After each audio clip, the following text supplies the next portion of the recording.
Economic Committee, and he's a member of Parliament for the Ofuase-Ribi constituency. Kojo, good evening. Thank you very much for your time. What kind of picture is the minority trying to paint within the cocoa sector?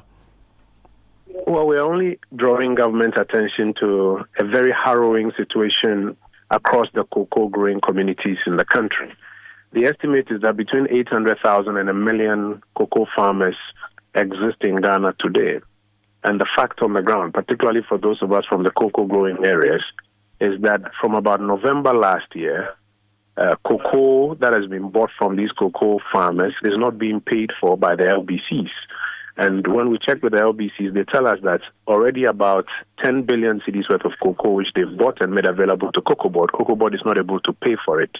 And therefore, they are not able to sink any further capital into buying. And so, first of all, we are drawing government attention to the fact that the ultimate responsibility to fund Cocoa Board rests with government.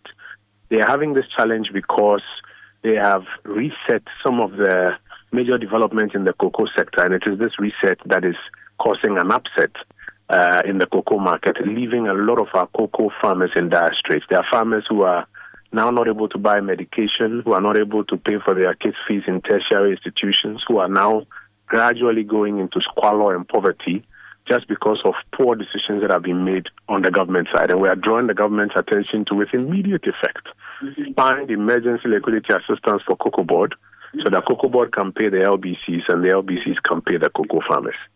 And this is solely to be blamed on the doorstep of Cocoa Board because they're unable to raise the finances for it, or is a government failure to do so? Cocoa Board is a government agency. They act on behalf of government. Government is supposed to assist them to think through and come up with measures that allow them to find the liquidity to pay the LBCs. So between Cocoa Board and government, they are the same side. They have the responsibility to solve this problem and ensure that the farmers are paid.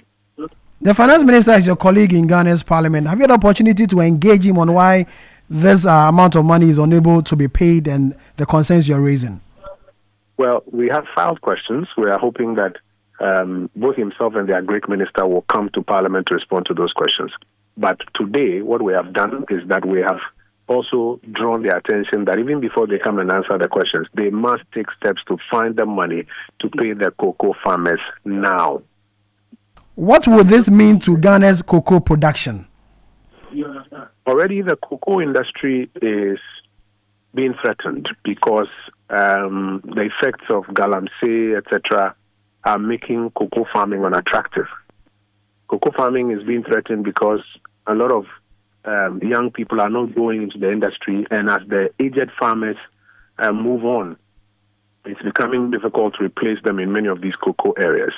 If you add to it this new problem that the government has created, where it is not able to find liquidity to pay for the cocoa farmers' output, it will create a bigger disincentive for cocoa farmers, and in the medium to long term, you will see Ghana's cocoa output dwindling the more. That is why they need to get out of their comfort seats. They need to stop the long English and explanations and find emergency liquidity assistance for Cocoa Board to pay the farmers now. Is the situation that bad from where you sit and what you've seen? I come from a cocoa village of Ofuase-Ribi Achimenyenase.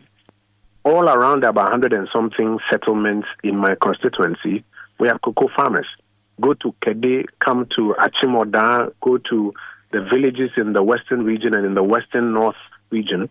The impact of the cocoa industry on livelihoods across this country is huge. About 1 million people work in the cocoa farms or work on the cocoa farms across this country. And if from November, December, January, now we've entered February, cocoa that has been bought is not being paid for, my brother, get on the ground, get into the cocoa farms. You will be shocked at the difficulty that people are going through. Kojo, thank you very much for your time. Kojo Oppong Nkrumah is the ranking on the